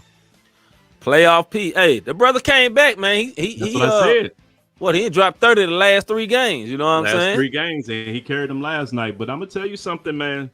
Durantula came through and showed everybody this is what I do. Right. I carry Golden State. I'm going to carry the Nets. And yes, they had Steph and Clay, but let's be honest.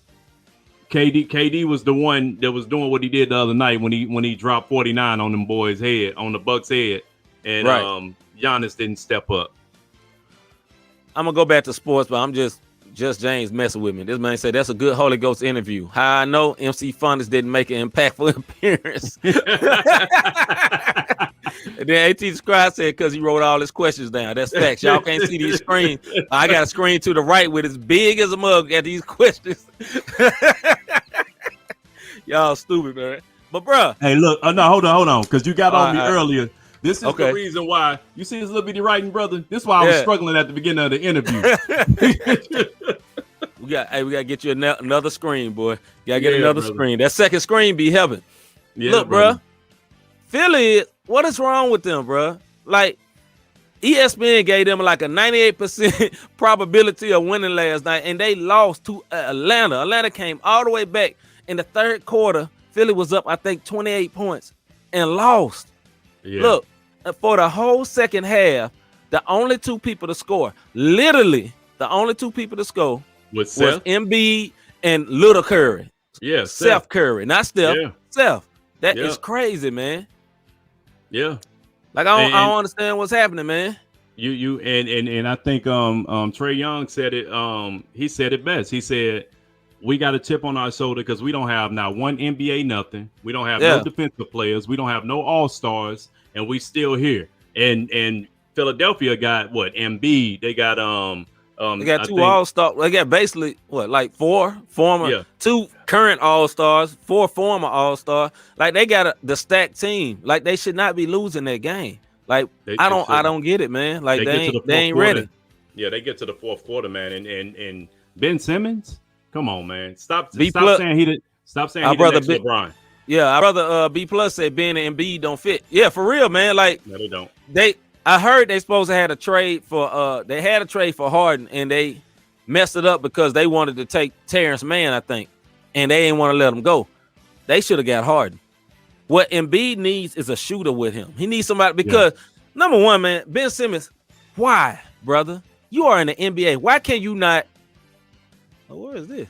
Anyway, why can you not shoot, brother? Like seriously, why can you not shoot? I don't understand it. You can't hit a free throw and you can't hit a jumper. Like I don't get it, man. Like how is that? How's that happening, man? That was last night. Here's the deal. Is it the team, or are we getting ready to start finally looking at Doc Rivers? I think it's Doc Rivers, man. You know what I'm saying? Like, when are we gonna look at Doc Rivers and hold Doc accountable for these collapses? He did it all the time in LA. Now we're in Philadelphia. You up by 26. What's doing going the same thing? You're doing the same things you did in LA. You know what I mean? I don't know what it is with this brother, man. He don't got it going on. He messes up all the time. He done lost a 3-game lead twice. Yeah. He's the only coach and got hired again. He just did it last year with the Clippers. Then came over here.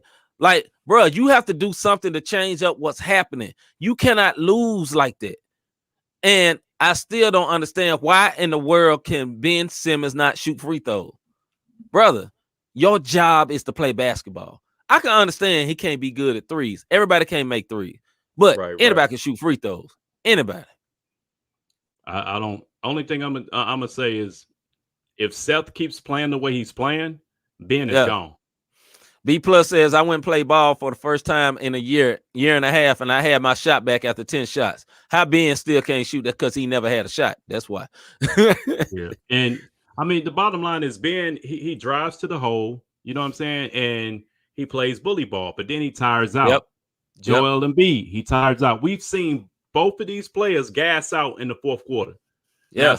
Now Seth is coming into his own because 31 points, that ain't nothing to sneeze at. And he was hitting shots, but that boy Trigger Trae is not a game. You know what I'm saying? Trae Young is not to be trifled with because he is becoming a complete player. Trae Young was an individual scorer that made all his teammates mad. Now Trae Young is messing around having 18 assists in a playoff game. He's winning. He is leading his team back. He hasn't, you know what he's showing that he hasn't been showing? Poise. Yeah. He's not getting worried that we down. No, we believe we can win. And they're gonna beat Philadelphia. I think they're gonna mess around and beat Philadelphia. And they are not the better team. They're not the better team. Doc said they're going to 7, but I honestly don't. They'll go to Atlanta and lose. They're gonna go that. They'll go to Atlanta. All them NBA players gonna go to Magic City. It's gonna be over. Yeah, you're gonna get some of them Lou Will wings. Hey, Lou Will talk about so. Hey, Lou Will talk about so when he left LA. I almost retired till he realized where he was going. Where he was going. Hold up. I get the wings every on day. On a daily basis. Every day I get the wings. Just every day. Man, boy, crazy. Yeah. But yeah, man. So lemon pepper Lou. what up, KJ? Yeah, man. So what y'all think about all these coaches being fired? Right now, there's 7, I think, open jobs. Today, Rick Carlisle left. He didn't get fired. He quit. He just quit the Mavericks. You know what I'm saying? Stan Van Gundy got fired over there with Ingram and Williamson said they had issues with him. So they had them young boys don't like it. And it came out in the media that Zion family don't like his situation over there in New Orleans. That's crazy. You know, it's not crazy that he don't like it, but it's crazy that's coming out already. Already, this is year 2, going into year 3. That's just crazy, man. Then who else got fired? Terry Stotts. That was a needed firing. He been there 13 years and need a new voice. They gone only so far with him. Let them know that's the Washington Wizards coach. Everybody. No, Terry Stotts was the Portland. I thought you said Scott. Okay. Yeah, I was gonna get to him, but Scott too. He got fired for Washington Wizards, and that's probably more of a thing. They tired of the voice. You know what I mean? And like our brother MKJ say, Mark Jackson, Chauncey Billups. Hold on. Indiana Pacers coach 1 year got fired, but MKJ say Mark Jackson, Chauncey Billups, Sam Cassell all need to be considered for coaching jobs. I agree. I agree with it too, and that's the reason why Doc Rivers is a staple black coach. So he's gonna get fired and he can get fired on his day off and get a job on his day off at the same time because he's a staple, he's a respected black coach. Look how they did Mark Jackson. They can say what they want to say, how he gave preferential treatment to Steph Curry or anybody who was in the faith. He gave them special treatment. But the bottom line is what Mark Jackson stood for and what San Francisco is, it wasn't gonna never work. It didn't go. It wasn't gonna work because he was too open with his faith. I follow him on Instagram. He says Jesus too much. No, Mark Jackson was literally pastor in the church while he was the coach. Yeah. So and most of the players on the team was going to the church. You know what I mean? They were. And they didn't like that. But like you said, San Francisco is on basically a 365 Pride Month. So you can fill in the blank on that. Go ahead, Rob. No, I'm just saying, and Mark Jackson was blackballed, but as a commentator, same way for Jeff Van Gundy, they're better at commentating than they're going to be coaches, so they're not going to get the job. But Chauncey Billups should be up for a job. Sam Cassell should be up for a job. And I'm gonna tell y'all something. Everybody talked about Ty Lue with LeBron, and that's the only reason he won the championship. Anytime you got a superstar, that's the reason you won your championship. But Ty Lue is showing in LA right now. He does know how to make adjustments, and I'm gonna have to give him his props for what he's doing in with the Clippers, man. I got to give it. But let's talk about Luka, man, and Luka the diva. They want to call him the Don. Luka the diva in these reports. Luka has messed around and got a front office person ran out, a front office Hall of Fame coach, Donnie Nelson, which was part of the Mavericks history, ran him up out of there. 24 years, man. You know what I'm saying? Ran the coach up out of there. I refuse to believe that Rick Carlisle did not leave because he's tired of Luka. It's been common knowledge to people that are not fans, but people that listen to insiders that Luka is very hard to deal with. Very hard to deal with. Because he's probably a 22-year-old acting like a 28-year-old and probably very set in his way because he's been a professional since he was 13. You know what I mean?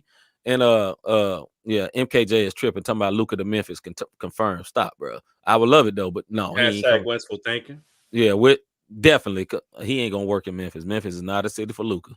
So the Darren Williams what Just James just said reminds me of Darren Williams. Here's the deal with the Van Gundy. Same thing. That's true. Yeah, the Van Gundys. Darren Williams was young. And if y'all remember, there was a shift in the NBA where you had all these old school coaches and they didn't want to deal with the rap when all the hip hop was coming in, and they didn't want to deal with that. And now that's the league now. And you still trying to hold true to these old school principles, and it's just not going to work. You're going to have to adjust. You can no longer talk to a rookie the way you did and threaten to sit him down. No, you're not. Can't do that no more. Because the owners know they fill in the seats. The vets don't fill the seats like that no more. It's the rookies now, and you can kind of see that. Yeah, I agree. Just James, y'all could have drafted him. I'm just saying. He say Luka the Sacramento Kings. Y'all could have got him instead of getting Bagley. I'm just saying, brother. Y'all could have had yeah. Broke Bagley. Bagley always hurt. Always. Yeah. Anyway, man. So question before we get up out of here to all our NBA fans: who's winning a championship this year? It's a lot of crazy stuff, a lot of injuries. Kawhi got a gimpy knee. You know what I mean? Harden, he out there with a hurt hamstring, but he trying to do his thing. KD is going crazy. What's my man name? Defensive player of the year that don't want to play defense. Giannis. Giannis. Yeah. Why in the world is he not guarding KD? You are 7 foot tall. You are the defensive player of the year. Why in the world would you say I'll guard him if my coach say that? Bro, if you're a hooper, you want the best player. If you're a real hooper and some dude going off, I can shut him down. Even if he go drop 30 on me, I'm going to go try to shut him down. Yeah, that's what Kawhi did. Yeah, Kawhi like, no. When Luka got to going crazy, Kawhi said, I'm sticking him. I promise he probably didn't ask. He didn't ask the coach, can I stick him? Nah, he ain't going to ask him that. I mean. I agree, MKJ. I agree. He say CP3 deserves a ring. I hope Phoenix can pull it off. I do too. But he got to get out of his little COVID thing. They say he had the vaccine and still caught it, but hopefully he don't, stay out. KD did not get out the game. KD thought he was back in DC. Literally 48 minutes. Literally played 48 he thought he was minutes. back at the rec league. Yeah. Yeah, AT described, I agree with what you said. Giannis is not a leader. Talent doesn't mean leadership. That's big facts, bro. Yeah, sometimes you need a vet. It's nothing wrong with that. You could be a superstar and still need a vet to be the leader. But I really don't think he's a number one. Like I'm tired. Like this is what I'm saying. Now, I have more hope in Giannis's jump shot than Ben Simmons because when Giannis shoots it, it looks good. He has a good form and everything. Ben Simmons looked like I heard who said this? Maybe Ben Simmons said this. Not Ben Simmons. Bill Simmons, got the podcast or whatever. Yeah. I heard him say this one time that Giannis is shooting with the wrong hand because not Giannis. Ben Simmons is shooting with the wrong hand. And I can believe that because he's really right-handed, but he's shooting his free throws left-handed and jumpers left-handed. Like, bro, if you right-handed, shoot with your right hand, man. Like, what's it gonna hurt? You shooting like 27% in the playoffs, bro. Like, you might as well. That's trash, bro. You might as well. Yeah, you might as well switch the hands, do something, fam, because you looking like garbage out there. But anyway, man, you can't blow no 28-point lead, bro. But what's up? Crystal says Utah. When you ask who you think winning, she says Utah. Okay, I don't think so though, baby. I love you, but no. I saw Phoenix. Yeah, I do believe that CP3 deserves a ring. So hopefully Phoenix can pull it off. But I'm gonna let y'all know something. Harden had a bad game. AT when Harden, Leandro Ball play better than Ben Simmons. He might. But I'm glad he brought up the ball, brother, because shout out to LaMelo for getting Rookie of the Year because that brother killed it this year. Oh, yeah, he definitely deserved it. He killed it. So all the hype that we heard about him coming into it and getting drafted, it is what it is. Yeah. That brother can ball. B Pro say granite shot. You remember Rick? I can't remember his last name. Rick Barry. He used to shoot the granite shot. Yeah, he used to shoot him up. Yeah, people be too embarrassed to do it, but they say it up your percentage real quick. I ain't gonna be able to do it. I couldn't do no granite shot, bro. If I'm a pro, man, I'm gonna learn how to shoot right. I'm just saying. Yeah, Rick Barry did it. It got him 2 kids in the league too, so his talent was where it needed to be. Shoot, Brent and what is it? Brent and John. Both of them were good. Yeah, both back of in them played. Back in the day, he had another kid later. He didn't make it to the league though. He had another younger one about 2 years ago. I think he played for Florida or something, but he wasn't that good.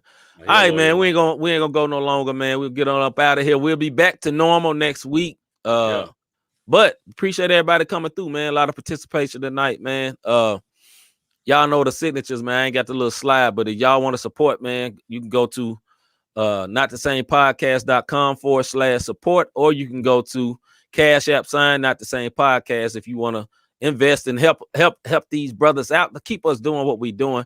We will have another guest next week, someone we're near dear to our heart, one of our homies, little homie. We're gonna have a good show next week as well. So man, keep up with us, man. And if you got iTunes, you got whatever, man, follow, download subscribe to the podcast too, man. Yeah. We need those numbers, man. Help us out with that. Straight up. And tell your friends about Not the Same podcast. Tell your homie cousins them, man. Yeah, tell everybody, man.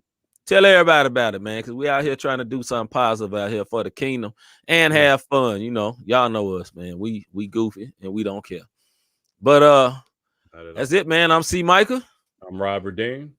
And we is out of here, man. Catch y'all next week. About our Father's business, crime mode. Filled with this Holy Spirit, that's a cheat code. Holiness the standard, we never fold. We about to make a scene episode.